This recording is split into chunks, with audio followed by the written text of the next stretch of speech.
Olá pessoal, sejam bem-vindos à sexta parte da nossa mega revisão da disciplina de pesquisa operacional. E nessa parte, então, pessoal, eu vou falar o seguinte: eu vou falar um pouquinho sobre problemas de scheduling de tarefas em máquinas, tá? Então, eu coloquei esse gráfico de Gantt aqui porque isso é uma coisa muito usada em sistemas de produção, inclusive para você saber se está em atraso ou não. Se aqui, por exemplo, na partezinha amarela, né, a gente tem ali a tarefa amarela sendo finalizada aqui, mas o deadline, ou instante de tempo que ela deveria terminar, é maior, né? O instante de tempo que ela de fato terminou, esse roxinho, tá? Enfim, então nessa semana é abordado problemas de. Eu vou botar tarefas para serem processadas em máquinas, né? E aqui, obviamente, eu estou colocando produtos diferentes aqui para serem processados em máquinas diferentes, tá? E aqui tem uma coisa bem legal também, que é a questão do setup, o tempo de trocar ferramenta para poder fazer a operação adequada naquele tipo de produto naquela máquina, tá? Muito bem. E aí tem uma questão de grafo de precedência, pessoal, mas a gente não vai abordar. Você poderia usar a questão da precedência de tarefas para poder também colocar nesse problema, mas vai ficar algo muito complexo. Então a ideia aqui, pessoal, o que eu vou fazer de decisão? Eu vou ter uma variável x e j que indica aqui para a gente qual é a tarefa I que eu estou fazendo e para qual tarefa J eu vou começar a operar. Então, por exemplo, eu tenho aqui uma tabela e nessa tabela eu tenho x01 igual a 1. Aí você fala, nossa, mas o que é x01? Eu estou saindo da tarefa 1 e indo para da tarefa 0 e indo para a tarefa 1. Tá? Depois da tarefa 1 eu vou fazer a tarefa 2. E depois da tarefa 2 eu vou fazer a tarefa 3. Tá? Aí você fala, mas tarefa 0, que coisa é essa? É uma tarefa artificial que eu tenho para garantir lá uma série de propriedades do modelo. Tá? Então a gente sempre começa da tarefa 0 e é importante você saber disso para poder ler as soluções, enfim, resolver os problemas. Né?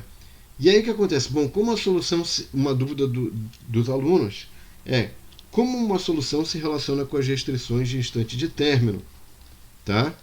Então eu vou fazer um exemplo aqui, ó. Suponha que você tem essa formulação, tá? E aí, só com essas equações, você suponha que você tem essa solução aqui, você não consegue chegar no instante de tempo, né? Qual é o instante de tempo de término de cada tarefa? Para isso, então, pessoal, o que eu vou precisar saber? Primeiro, eu vou precisar saber o tempo de processamento de cada tarefa, que está dado nessa tabelinha aqui, tá? Então, eu posso então falar, olha, se a minha solução for essa, se for essa aqui que eu estou te dando, qual que vai ser o instante de término de cada tarefa, dados os tempos de processamento? Não estou considerando setup aqui por enquanto, tá, pessoal? Então, ó, você tem a tarefa 0, cujo instante de término é 0. O instante de término da tarefa 0 é 0. Agora, a partir dela vai se suceder a tarefa 1 a ser realizada. Essa tarefa 1 vai terminar quando? Se você pegar o instante em que a tarefa 0 terminou, que é C0, mais P1. E vai te dar C1. Agora, a partir disso, pessoal, eu posso construir. De C1 eu posso adicionar P2 e chegar em C2, o instante de término da tarefa 2, e assim por diante. Tá? Agora, como é que eu faço essa conta em termos matemáticos? Como é que eu coloco isso em termos de equacionamento ou inequação? Então, aqui o que eu fiz? Ó, eu botei C de J, que é o instante da tarefa, de término da tarefa J, é maior ou igual que C de I, que é a tarefa inicial, menos M, mais P de J mais M, X e J. À primeira vista pode parecer confuso? Pode. Só que veja o seguinte, se esse cara daqui, se esse X e J é igual a 1, por exemplo, para x01, o que vai acontecer? Ó, então, isso aqui é o x e j. O i é o primeiro valor, é 0. O j é o segundo valor, que é 1. E aí, o que você vai ter? Ó, c de 1 maior ou igual que c de 0 menos m. Esse m é um valor grande, tá, pessoal? E aí, se esse cara é igual a 1, esse mais m vai cancelar com menos m.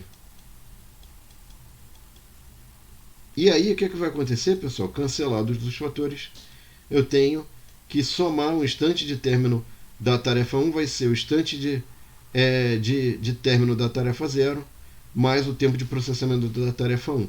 Tá? Uma outra dúvida que apareceu, pessoal, é o seguinte: o pessoal fala, qual é a diferença entre minimizar atraso e lateness? Tá? Então isso é importante também, você saber as diferenças entre as funções objetivas, diversas funções objetivas que a gente tem. Bom, eu tenho aqui atraso, t de i, indicado pela letra de i, t de i, é máximo entre, esse aqui é o instante de término da tarefa i, tá? Instante de término da tarefa i. Tarefa i. Ficou muito feio, mas enfim. E esse aqui é a data de entrega. Então eu tenho o que de fato aconteceu, o instante da entrega, menos o instante que eu deveria ter terminado. Isso é o atraso. Agora, o atraso pode ser negativo, né? O atraso não. Se ele for ser negativo, você põe 0. Mas ele terminou antes. Era para ele ter terminado às 10, ele terminou às 9. Então isso dá negativo. Você não deixa ficar negativo, não tem atraso. O atraso é 0. Agora, o lateness, ele permite tanto valores positivos quanto negativos. Então, se você teve, por exemplo, uma entrega antecipada, não teve atraso, o lateness vai dar valor negativo e tudo bem, não tem problema, tá? E aí tem uma outra pergunta que é muito importante, tá, pessoal, nesse ambiente aí de scheduling, de produção, que é o makespan. O pessoal fala, nossa, mas o makespan está muito grande. Aí você fala, nossa, que é isso, cara? Que coisa terrível. Não é nada terrível, pessoal, é simples. Você vai fazer o seguinte, olha, o que é o makespan? Você vai pegar todas as tarefas, o instante de término de todas as i-tarefas de 1 até n. Então você vai listar, por exemplo, supõe que uma tarefa terminou a uma no instante 1, a outra terminou no instante 3, a outra terminou no instante 7. Esse C máximo é um valor tal que atende todas as restrições. Então, para atender todas as restrições, o C máximo nosso vai ter que ser igual a 7, porque daí essa restrição é factível, essa é factível e essa é factível. Tá? Então, o makespan é um instante de término da última tarefa. Isso aqui é instante de término, né? Só que ele pega o maior valor dos instantes de término de todas as i-tarefas, ou seja, ele é o instante de término de todas as tarefas. Tá? Eu vou passar aqui, pessoal. Então veja o seguinte, nesse gráfico aqui, o nosso makespan está dado aqui, ó, em C21. Eu vou traçar aqui, ó. Então aqui, por exemplo, só para a gente ter uma finalização, o nosso instante de término está aqui, o nosso makespan está aqui, e o nosso makespan está aqui, ó. Então, o que a gente tem que entender, pessoal? Que, eventualmente, dependendo de que eu faça uma alocação diferente, o instante de término das tarefas ou da última tarefa pode ser diferente, tá bom? Então, com isso, pessoal, a gente fechou a semana 5 e agora, então, eu vou fazer a 7ª e última parte, eu vou fazer um resumo da semana 6 para vocês terem um resumo, vários resumos bem completos aí, para vocês irem bem, para vocês terem o contexto, relembrar todos os contextos e problemas que a gente abordou na disciplina de Pesquisa Operacional 2. Obrigado e até lá. Tchau.